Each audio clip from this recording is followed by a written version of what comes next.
Bonjour à tous, bienvenue sur ma chaîne Simerka. Aujourd'hui, on va se demander si Google et Apple revendent nos données personnelles pour nous espionner. Spoiler alerte, oui et non. C'est un peu plus mitigé que ça. Et c'est ce que vous allez voir dans cette vidéo. Jingle. Ah non, il n'y a toujours pas de jingle.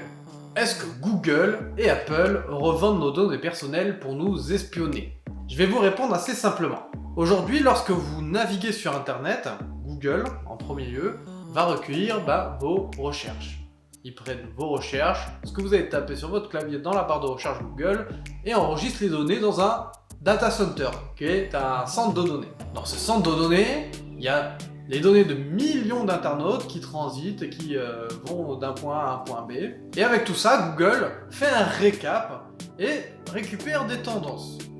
Une fois que ces tendances sont récupérées, ce qui se passe, c'est que Google vous propose, par exemple, des publicités adaptées aux recherches que vous avez faites. Vous en avez tous déjà entendu parler, vous tapez basket dans Google et ensuite vous avez des publicités qui s'affichent dans votre barre de recherche. On pourrait donc croire que Google vous espionne. Mais j'ai même un autre exemple. La dernière fois, j'étais ici, dans mon bureau, je me demandais si on n'allait pas changer de canapé, donc je n'ai pas fait de recherche, j'en ai juste parlé. Et bizarrement, dans mes recherches qui sont ressorties ensuite, dans ma publicité, j'ai retrouvé des canapés. Coïncidence? Je ne crois pas.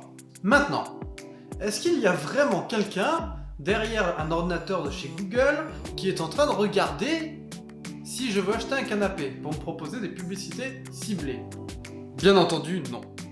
C'est un robot d'indexation de recherche et un algorithme qui récupère toutes ces données pour me proposer justement du contenu adapté. On pourrait être contre dans l'éthique, mais vous allez voir qu'on s'en sert tous les jours de cette fonctionnalité et que dans certains cadres, aujourd'hui, vous ne pourriez même plus vous en passer. Un exemple pour Google. Je prends mon téléphone, je demande à mon téléphone la première station-service. Donc là, je dis « Ok Google », mets-moi un itinéraire vers la prochaine station-service.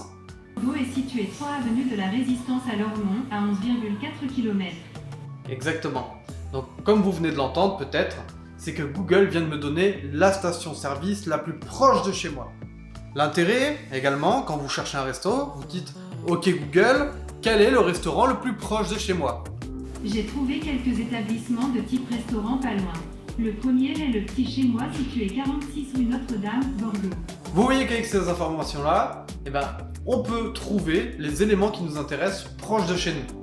Si vous désactiviez ces fonctions dans votre téléphone, ce qui est d'ailleurs tout à fait possible, vous n'auriez plus accès à ce genre d'informations. Et vous devriez vous contenter de saisir des adresses que vous devriez connaître déjà en avance afin de trouver votre chemin sur vos applications préférées. Maintenant, on regarde tous des vidéos YouTube.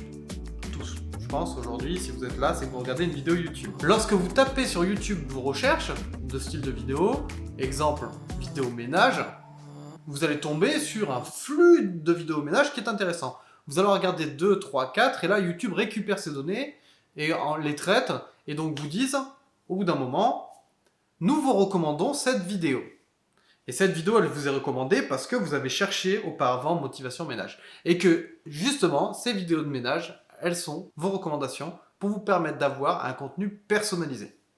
Ça vous permet également donc de toujours regarder des contenus qui vous intéressent et d'être englobé dans une bulle qui est vos hobbies, vos passions et pourquoi pas de temps en temps découvrir de nouveaux sujets si vos préférences sont de découvrir de nouveaux sujets.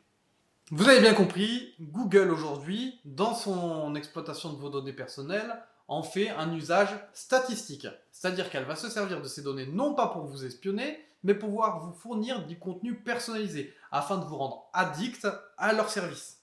C'est bien ou c'est mal?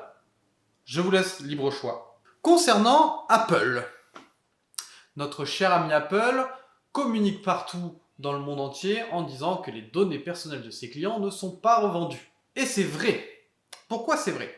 À l'instar de Google, Apple, lui, c'est un écosystème entier. Les téléphones, les ordinateurs portables, les ordinateurs de bureau. En tout cas, l'écosystème Apple est un monde à part entière. Et ça, on ne peut pas le nier. Grâce aux informations que vous envoyez lorsque vous utilisez votre iPhone, ou les données que vous utilisez quand vous tapez vos recherches sur Spotlight ou sur Safari, admettons, sont exploitées afin d'améliorer l'écosystème, l'ergonomie de votre téléphone ou de votre appareil Apple. Apple a tout misé sur l'expérience utilisateur et ces données leur permettent justement d'optimiser la façon dont vous allez utiliser leurs appareils. Donc les données ne sont pas utilisées à des buts de proposition culturelle, si on peut dire ça comme ça, mais plutôt pour améliorer votre expérience utilisateur. Ça a un tout autre intérêt. Ça a permis à Apple, par exemple, d'ajouter un nombre de fonctionnalités sur les iPhones qui aujourd'hui vous facilitent la tâche. On pense par exemple à l'application Raccourci qui vient de sortir. On pense par exemple à Plan aujourd'hui qui fournit des éléments détaillés sur l'environnement qui vous entoure. Spotlight qui vous donne des informations de recherche pertinentes, etc., etc., etc. On voit bien donc que l'éthique de Apple est un peu différente. Parce que par exemple, Apple ne revend pas vos données personnelles. Chose que Google fait. Google fait ça pour ses partenaires commerciaux qui souhaiteraient promouvoir leur contenu auprès de vous. C'est-à-dire que Google ne va pas vendre votre nom, votre prénom, en vérité ça vaut rien.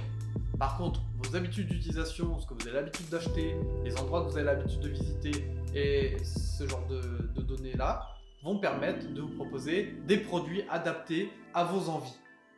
Oui, donc en soi, Google vous espionne pour revendre vos données personnelles afin qu'on vous propose de la publicité ciblée. En vérité, moi j'ai un point de vue différent. Pour bénéficier de toutes ces fonctionnalités, je me dis, est-ce que c'est vraiment grave si Google sait que j'ai acheté un canapé la semaine dernière? Franchement non. Pour moi, ça n'a absolument aucun impact. De mon point de vue. Également, lorsque j'utilise mon téléphone, mon iPhone, j'aime bien avoir des suggestions personnalisées, des fonctionnalités qui soient adaptées à mon utilisation. Et ça, c'est parce que l'on partage des données avec Apple lorsqu'on utilise un iPhone, ou un iMac, ou un MacBook, ou n'importe quel autre produit Apple. Si cette vidéo vous a plu, n'hésitez pas à me le dire en commentaire. N'hésitez pas à vous abonner si ce n'est pas déjà fait, ça aide la chaîne. Et vraiment, en ce moment, vous me faites vraiment très plaisir. On a atteint les 70 abonnés sur la chaîne. Je vous remercie.